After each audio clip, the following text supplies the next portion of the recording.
Hello everyone, it's been way too long. Sorry about the huge uploading gap, life is a nightmare and my mental health is in shambles. Anyways, we are doing another Project Sekai / Digimon video. Why? Because I don't really know what else to do and I have committed to this one, so here you go.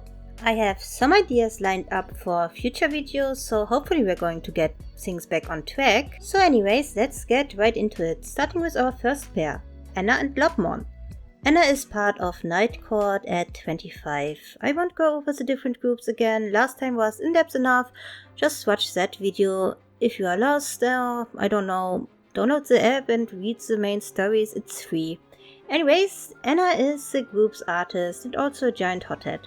She has a serious temperament and has a tendency to let herself be provoked easily. Anna's story revolves heavily around her insecurities as an artist. She grew up as the daughter of a famous artist, so she developed a strong connection to that craft at a young age and heavily pursued it.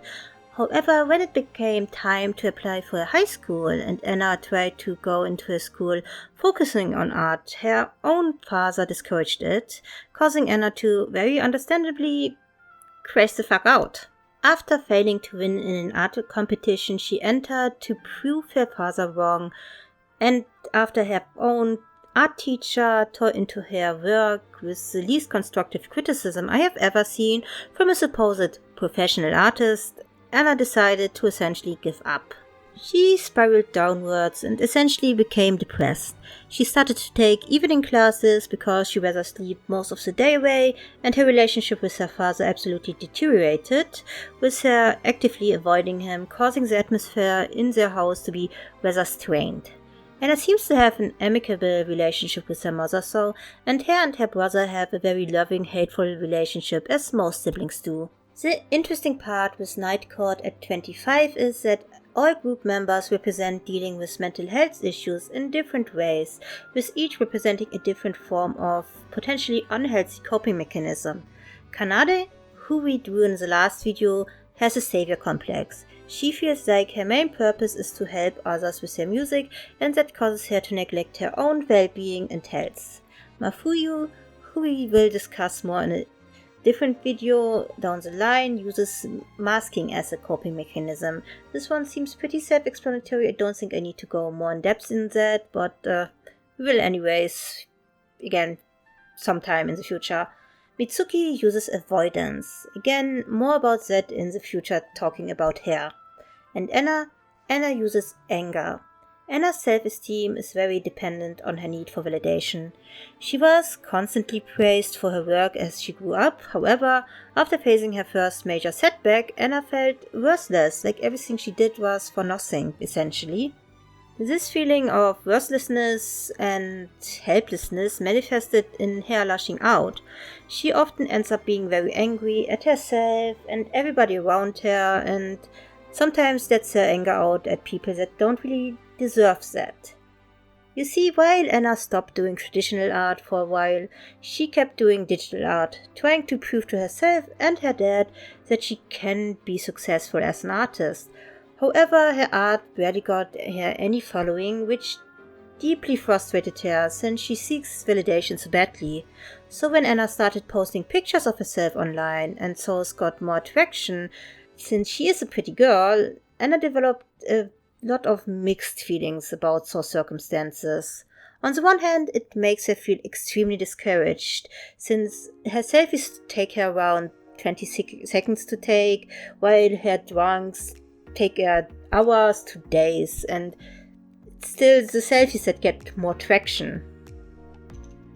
On the other hand, it feeds into her need for validation, giving her the serotonin boost she desperately wants. She likes that people think she is cute, and she keeps posting because it makes her feel good. So even though it deeply wounds her as an artist, it also sustains her on a certain level, which isn't great. That's like objectively not a great combination for your mental health. It goes to the point where Anna sometimes ends up on destructive rampages because she gets so frustrated about those circumstances. Yeah, it's kinda fucked. It also doesn't help that Anna seems to not quite get how the algorithm of social media works. She equates her lack of engagement with the quality of her work and refuses to promote her work on her other socials, since it would feel like she can't gain a following purely based on the merit of her own work. Validation is Anna's biggest motivator. She wants people to like her art and compliment it, because people she looked up to in her life discounted her efforts and pretty much failed her. I think you guys can already guess what I think of Anna's father. He's frankly among my least favorite supporting characters in this game. The game keeps trying to do that thing where they want you to see it from his perspective, but it's like, you're a grown-ass man who had to have your 16-year-old son talk sense to you so you don't make the mistake of never repairing the relationship between you and your own daughter. And you have been letting that relationship deteriorate for like 3 years now. It's frankly bizarre to think that we are supposed to root for this guy. Like, no. Sega, stop it. Colorful Palette, stop it. We are not going to like him. Stop it. And like, it would be a different situation if this whole thing hadn't been going on for like several years. If that was like a fresh development and Anna only started basically shutting herself into her room constantly for like half a year, and then her dad is like, this was a misunderstanding, I want to fix things with you. But that's not what's going on. Anna almost, did something really bad to herself, so yeah, I don't like this guy.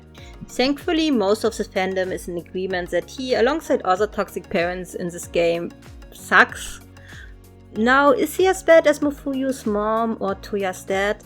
No, I don't think so, but he's still pretty shitty and I will never like him. So stop trying, Sega, stop trying, Colorful Palette. It's not working. Anyways, back on track. I chose Blobmon as Anna's partner. I didn't want to take an art-related Digimon because it felt like it would be too on the nose and also just not represent the nuance in this character well.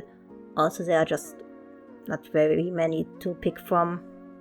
There's like a shocking lack of them in the Digimon franchise. Blobmon as a Digimon fits Anna's character quite well. A cute Digimon with a lot of potential if fostered right, but also a Digimon who can cause a lot of destruction and hurt if consumed by negative emotions. I feel like Anna would be a very protective and assertive kind of Digidestined, and I like the idea of them having a he asked for no pickles kind of dynamic. I decided on a forest scene for them because Anna is often depicted in a kind of nature motif, and that's like a frequent thing that is depicted in the artworks she's doing during the game. So yeah, that's what the motivation for that was.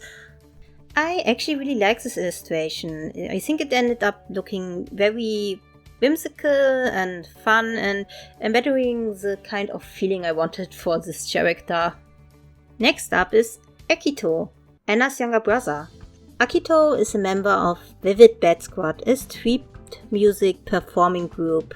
Similar to Anna, Akito suffers from self-esteem and anger management issues. However, he is a bit better adjusted than her. Akito started getting into music in elementary school after a humiliating defeat at a soccer tournament left him directionless. Akito felt like he wasn't taking things seriously enough and wanted to find a goal he can apply himself fully to. During a summer festival, Akito and Anna ended up watching a performance together, and Anna ends up encouraging him to take up music. It's a sweet detail. Both Anna and Akito acknowledge in events and side stories that the other is an inspiration for them in some shape or form. Anyways, those events are followed up by Akito witnessing Wet Weekend, the event that set a gold standard impossible to match and surpass in the local community. And still, Akito became obsessed with a desire to do just that. In a lot of ways, Wet Weekend can be described as Akito's white whale. Eventually, Akito ends up teaming up with Toya, who is naturally very gifted, and later with Anne and Kohane. Akito as a character takes his ambitions extremely seriously and has a lot of pride. However, like his sister, he can be incredibly insecure, which can manifest in unhealthy ways. It doesn't help that Akito, in a way, had to deal with a lot of emotional stress at home due to Anna's meltdowns and his parents' general lack of intervention. He too has internalized some of his dad's toxic mindset about talent and hard work, and that has led to him being extremely hard on himself to a pretty unhealthy degree. Now, don't get it twisted, Akito is not an overly serious character most of the time, and neither is Anna. They both can be rather goofy and funny. It's also really cute how much they are alike, even though they absolutely deny that they are so much alike. Their dynamic reminds me of the way my brother and me interacted a lot when we were growing up. I chose Flamon for his partner. This again was a pick I made after Shoutmon is here suggested it to me. Again, you find the Tumblr in the description. Not only does Flamon fit visually, he also fits thematically. Flamon, as most people who watch Digimon Frontier now, is a depowered form of the Flame Spirit. He came into existence after Takuya lost his fighting spirit and made a small excursion back home to the real world, where he was reminded of what he is actually fighting for and what is actually important, yada yada yada, Digimon stuff. In a non-Frontier context, Flamon is described as a Digimon who doesn't enjoy fighting and is rather kind-hearted, but does have the power to defeat Digimon on a higher evolution stage than him. Also, there's this card of Flamon performing for the Digimon, and like, come on, look at this. It's perfect for Akito. I decided to do a stylized Saki background, kinda to represent Street Sekai. I feel like those two would have an older brother, younger brother kind of dynamic, similar to Akito's relationship with their version of Len. I also have not put much thought into the setting of this AU, but I like the idea that every time Akito and Anna run into each other, they give each other the stink eye, meanwhile Blobmon and Flamon are just like...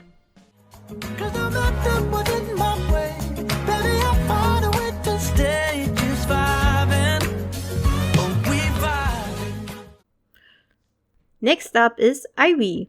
Irie is one of the members of Momo Jump. She, like the majority of Momo Jump, used to be an agency idol.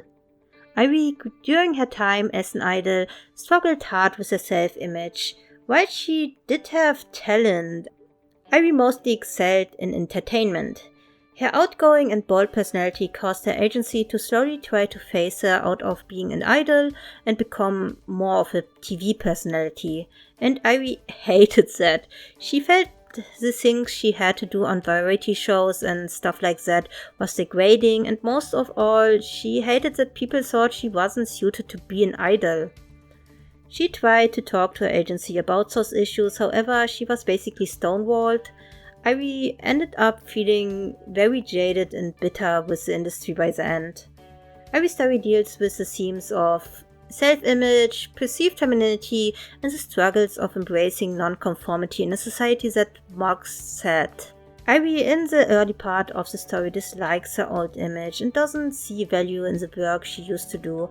However, her first character arc concludes with her realizing that she did bring people genuine joy and that there is genuine value in using her personality to make other people happy. But whether that's the issue was her own agency being removed and her feeling like she can't be a proper idol and be true to herself. I chose Goumon as a partner. I feel like that combination is a good representation of Irie's character arc. I think I was also given that suggestion by Shoutmon is here, but I don't remember. Either way, if I did, thank you. Anyways, I will be honest, I like this drawing the least. I would redo it, but this video is already delayed enough. Next up is Saki.